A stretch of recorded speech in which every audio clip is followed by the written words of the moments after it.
আজ দেখাবো টুনি বালিশ বানানো। বারবার তুই সুই হারিয়ে যাবি, এবার দেখবো কি করে হারিয়ে যাস। ওকে, তাহলে বানানো শুরু করি। সোয়েটার থেকে এই 2 টুকরো ফেব্রিক্স বেঁচেছিল, সেটা দিয়েই করছি।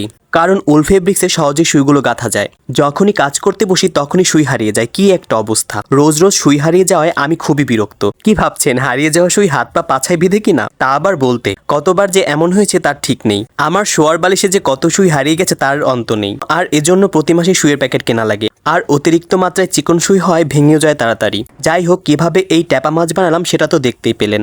এবার এই ট্যাপা বালিশকে আরও গর্জিয়াস করতে গোল্ডেন গ্লিটারি সুতো দিয়ে দড়ি পাকিয়ে তারপর চারপাশে সেলাই করে লাগিয়ে দিয়েছি। ছোটবেলায় দেখতাম এমন কি একটা ট্যাপা মাছ ছিল, লেজ ধরে নাড়লেই পেট ফুলিয়ে বল হয়ে যেত। এটাও ঠিক তেমনই হয়েছে। হয়ে গেল আমার টুনি বালিশ।